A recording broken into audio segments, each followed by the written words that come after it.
आसिफ मुनीर पर आते हैं। आसिफ मुनीर ने एक गीदड़ भभकी भारत को दी थी, भारत ने जवाब भी दिया है। आसिफ मुनीर का कहना है कि भाई मुसलमान तो मिट्टी भी फेंकता है तो वो तो कि हाँ मिसाइल बन जाती है। अब इस तरह की बयानबाजी देता है, गीदड़ भभकी देता है, और भारत को भी मालूम है कि इसका जवाब कैसे देना है। भारत बातों से नहीं बात करता, भारत को पता है कि पाकिस्तान के साथ बात कैसे की जाती है। देखिए, ये मुल्ला मुनीर है, इसको एक बात हम बता दें MH1 के माध्यम से। भैया, जो तुम्हारे लास्ट टाइम ब्रह्मोस चले थे, वो जहाज, वो हवाई जो रनवे है, एयर पट्टिया, हवाई पट्टिया जिन्हें कहते हैं, वो अब तक ध्वस्त है। उनके टेंडर अब भी निकाले हुए बैठे हो, रिपेयर करने वाला नहीं मिल रहा, इतना नुकसान हुआ है। ये जो तुम्हारे में जहाद की मानसिकता को देखिए, इनमें इनमें एक चीज समझाई जाती है। एक मोमिन, किसी को कोई बोलता पहले 10 काफिरों के बराबर है, फिर कोई बोलता 100 काफिरों के बराबर है, कोई बोलता लाख काफिरों के बराबर है। जिसने ये लाख वाली बात पकड़ ली वो जिहादी बनता है, कहता मैं तो लाख के बराबर हूँ, मुझे तो टेंशन ही नहीं।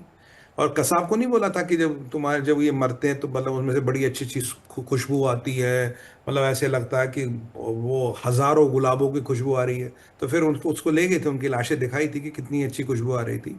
ये वही वाली बात है, मुसलमान मिट्टी भी फेंकेगा तो उसमें बम बनेगा, क्योंकि अल्टीमेटली इसका बाप मौलवी था और ये छोटा मौलवी है। ये तारिक फतेह साहब ने एक चीज अच्छी बोली थी, बोला था सुमित भाई, हमें एक चीज डर हमेशा लगता है कि हमारे अंदर एक छोटा मौलाना मौलाना है, वो कब जिंदा हो। तो ये इनके मौलाना जो एक्टिवेट हो चुका है, ये बताइए, इस कंट्री में पढ़ाई लिखाई साइंस सब खाक है, सब कुछ वक्त जाया है। ये वही जिहादिक इस्लामिक कट्टरपंथता में है। इनका शरीर 1400 साल आगे है, पर इनका दिमाग 1400 साल पीछे वाले समय में है। तो ये 1400 साल का जो समय, जो डिफरेंस है ना, दिल और शरीर और दिमाग के बीच में, बहुत बड़ी दूरी है पूजा जी। इस जन्म में कोई इसको पूरा नहीं कर पाएगा। ये जो कहता मुसलमान मिट्टी उठाएगा वो बम बन जाएगा।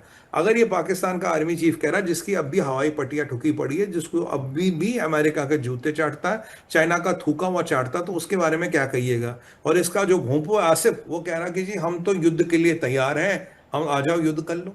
मतलब कहते हैं ना, जब गीदड़ की मौत आती है तो शहर की तरफ भागता है। बरसात में चींटियों के पर निकल आते हैं, बरसात में मेंढक बहुत टट्टराना शुरू करते हैं।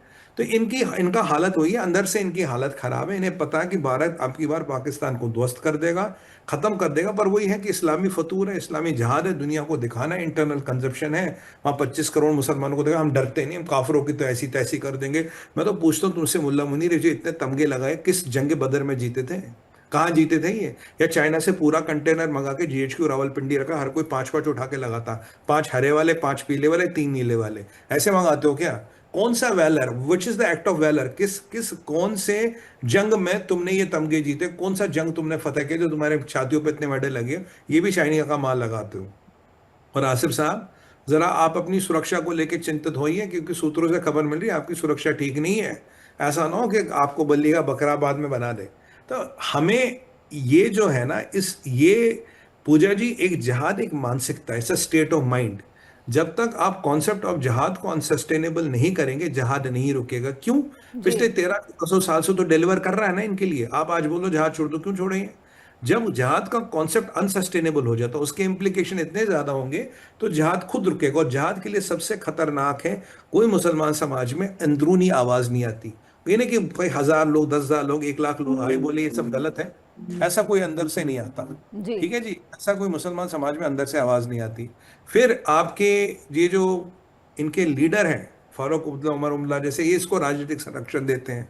फिर कुछ मुल्ले मौलाना आते हैं, और जो कमी रहती है वो कहते हैं, अजनी कहते हैं इनको। न ये सैयद है, न ये मुसलमान है, तो बीच में फंसे, अपने आप को अजनी कहते हैं।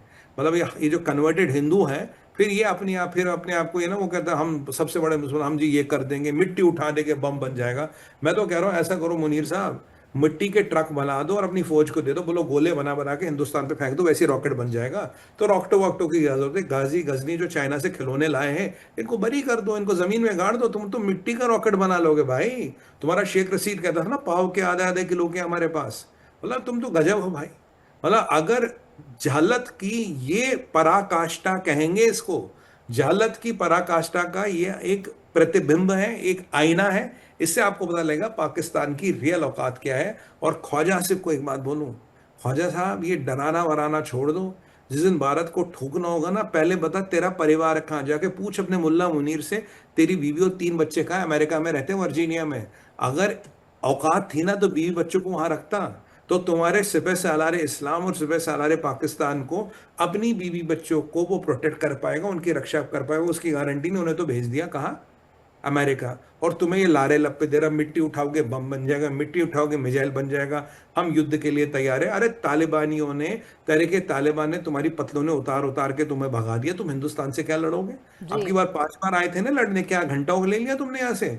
फिर कहते हो, इसीलिए मैं तुम्हें कहता हूँ तू सीडीएफ नहीं है, तू है सीज फायर डिमांडिंग फोर्स। जहां खड़े होते हाय अल्लाह छोड़ दो, गलती हो गई, सीज फायर कर लो, ये तो तुम्हारी औकात है। और ये जी सब बकवास बाजियों जी में जी जी कुछ जी काम नहीं रखा।